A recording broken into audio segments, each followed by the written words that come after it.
देखिए, वो जो लैंड है जहाँ पे ये ब्रिज है वो कोस्टल लैंड है, सीआरजेड का लैंड है। ओके।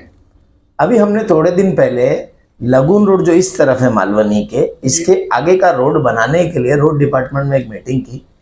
वहाँ पर ऑफिसर हैं इंगले जो इंचार्ज हैं, उनका कहना है कि हम आगे का रोड इसीलिए नहीं बना पा रहे हैं कि सीआरजेड का हमारे पास क्लियरेंस नहीं है। तो उस तरफ के रोड को बिल्डर को बेच दिया गया। जब वो सीआरजेड लैंड है या कलेक्टर लैंड है तो प्राइवेट एंटिटी को ना तो वहाँ स्लम्स है ना कुछ है, कचरा पड़ा रहता था।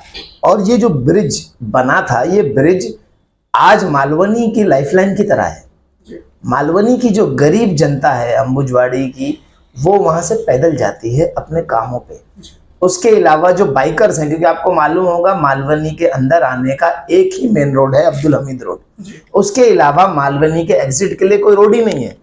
प्रपोज ब्रिजेस 3-3 है, लेकिन वो ब्रिजेस गायब हो जाते हैं, गूगल पे भी नहीं मिलते हैं।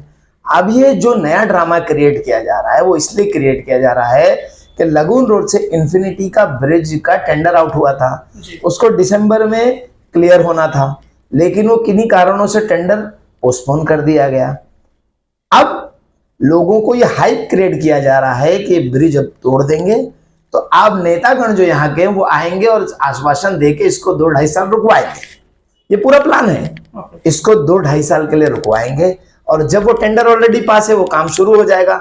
जब वो वेहिकुलर ब्रिज बन जाएगा तो बाइक वाले अलग हो जाएंगे, गाड़ी वाले अलग।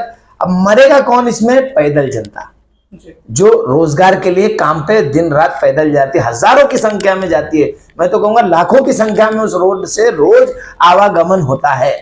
तो ये जो इनका मंसूबा है बिल्डर को जमीन देने का सीआरजेड की, और वहां के पैदल, क्योंकि पैदल आना जाना, ब्रिज से गाड़ियों का आना जाना रहेगा तो बिल्डर कब्जा नहीं कर पाएगा, रोड बंद करना पड़ेगा, पतरा मारना है। हम पेपर में, इस कलम में बहुत ताकत है। हमने इससे 2 महीने पहले भी ब्रिज डिपार्टमेंट को लेटर डाला था कि वो ऑलरेडी रोड जो ब्रिज है, ब्रिज के ऊपर खड्डे हो गए, हमने उसके रिपेयर का लेटर डाला था। हमको ब्रिजेस डिपार्टमेंट का लेटर मेरे पास है, रिप्लाई का उन्होंने लिखा कि हमने बीएमसी को लेटर लिख दिया है कि इसको रिपेयर किया जाए।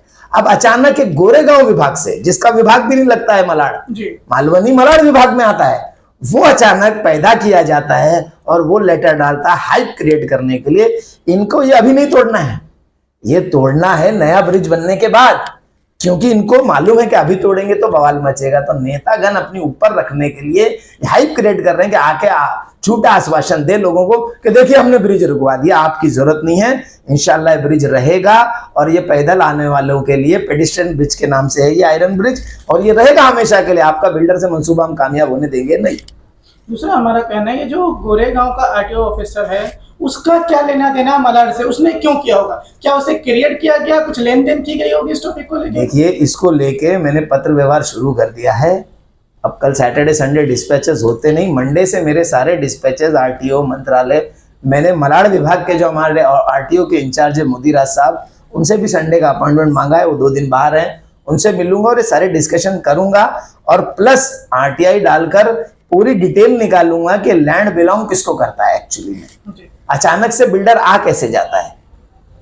नहीं, अचानक से नहीं आएगा। अगर आप देखते हैं, कुछ फ्लैशबैक में जाते हैं तो 2016 में एक पुराना ब्रिज था जो काफी पुराना था, उसे गिरवा दिया गया था और एफआईआर में ऐसा लिखा गया है कि उसके नट बोल्ट जो थे वो चोरी हो गए थे। गर्दुल एग्जाम्पल दिया गया है कि जो वहाँ के रहवासी जो चर्सी वर्सी रहते हैं उन लोगों ने उस ब्रिज का नट बोल्ट चोरी किया, जिसकी वजह से ब्रिज गिर गई थी। ऐसा क्या पॉसिबल हो सकता है? देखिए भाई, पुराने जमाने के जो नटबोल्ट होते हैं उसके पाने भी इन चरसुल्लों के पास नहीं होंगे, खरीदने के पैसे भी नहीं होंगे, वो कहाँ से चोरी करेंगे? वो तो गिरवाया गया था, सीन क्रिएटेड किया जा रहा है जैसे अभी क्रिएटेड किया। लेकिन अभी तो गर्दुलों ने चोरी नहीं किया ना, नहीं एग्जाम्पल। अब क्यों तोड़ा जा रहा है? नहीं, वो जब ब्रिज आने जाने का रास्ता था, उसका रास्ता पहले बैंक ऑफ इंडिया से होकर जाता था एसबीआई बैंक की तरफ, वो भी बंद किया गया है, सामने बंद किया गया।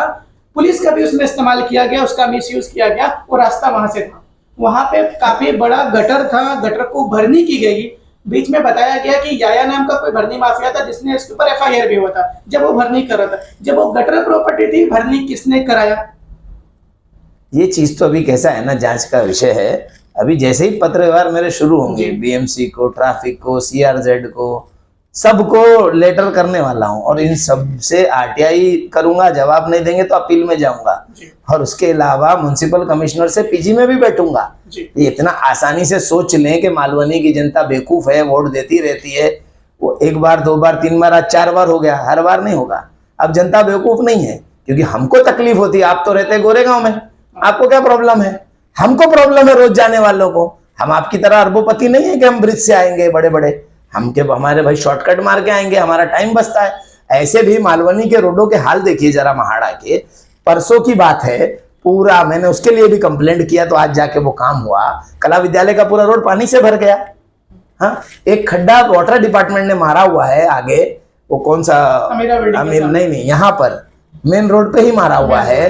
वो खड्डे की वजह से बस टर्न नहीं कर पाती। 8 दिन से जब मैंने रोड डिपार्टमेंट ने इंगले को पूछा, तो उन्होंने कहा कि भाई ये तो वाटर डिपार्टमेंट का काम है। हमने वाटर डिपार्टमेंट में दुबे सी से पूछा, तो उन्होंने कहा हमने बीएमसी पे मेंटेनेंस को लिख दिया है करने। मंदार चौधरी को फुर्सत ही नहीं है बाहर के काम करने से। देखते हैं, हम उनकी जांच बिठाएंगे अभी बराबर से कैसे करना है। इंगले साहब की भी और मंदार चौधरी की भी, दोनों की जांच बिठाई जाएगी। मेंटेनेंस और रोड डिपार्टमेंट दोनों विफल है काम करने में।